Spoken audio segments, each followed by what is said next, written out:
부장 사랑과는 거리가 먼 이번 장에서는 아동기 트라우마, 특히 아동 학대와 방치의 장기적인 영향과 그에 대한 정신의학적 진단 및 치료의 문제점을 다루는 논문을 다루고 있습니다.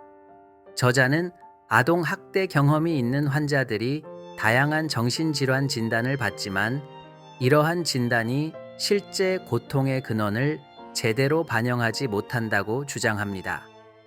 주요 내용은 다음과 같이 요약할 수 있습니다.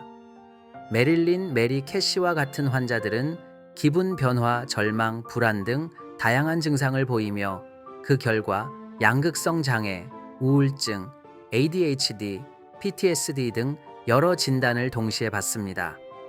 하지만 이러한 진단은 표면적인 증상만을 다룰 뿐 근본적인 원인인 아동기 트라우마를 제대로 반영하지 못합니다. 저자는 정신의학적 진단의 정확성에 의문을 제기하며 진단이 의사의 관점이나 보험회사의 정책에 크게 영향받는다고 비판합니다. DSM 정신질환 진단 및 통계 매뉴얼의 역사와 그 영향력, 한계를 지적하며 진단의 부정 확성이 치료의 실패와 환자의 자기 정체성에 부정적인 영향을 미친다고 강조합니다.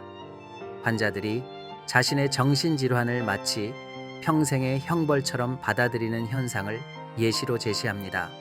저자는 기존의 정신질환 진단 시스템이 환자들의 특별한 재능이나 생존을 위한 창의적인 노력을 고려하지 않고 단순히 증상만 나열하는 데 그친다고 비판합니다. 저자는 주디스 허먼과 함께 아동기 트라우마와 경계선 성격 장애의 연관성을 연구했습니다.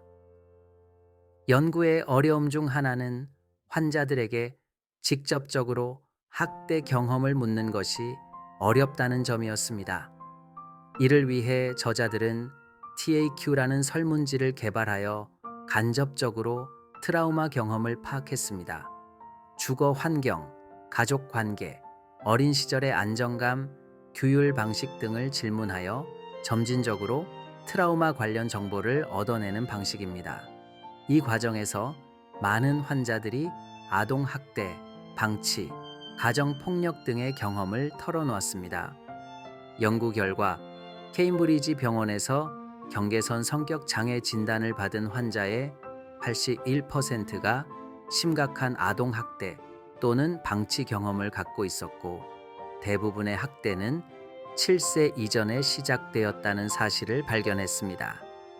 이 연구는 아동기 트라우마와 경계선 성격 장애의 강력한 상관관계를 보여주는 중요한 증거가 되었습니다.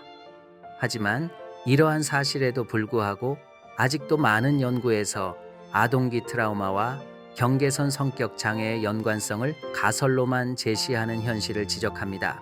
저자는 자해 행동의 원인을 탐구하며 아동기 트라우마 경험이 자살 시도와 자해 행동의 강력한 예측 인자임을 밝힙니다. 자해 행동이 통제력 상실에 대한 절망적인 반응으로 시작될 수 있다는 가설을 제시합니다. 연구 결과 아동기에 안전감을 느꼈던 기억이 있는 환자들은 치료를 통해 더 나은 결과를 보였습니다. 반면 아동기에 안전감을 느꼈던 기억이 없는 환자들은 자해 행동과 같은 자기 파괴적인 행동을 계속했습니다. 이를 통해 안전감의 경험이 뇌의 발달에 중요한 영향을 미친다는 결론을 내립니다. 저자는 기존의 PTSD 진단이 아동기 트라우마의 장기적인 영향을 제대로 반영하지 못한다고 주장합니다.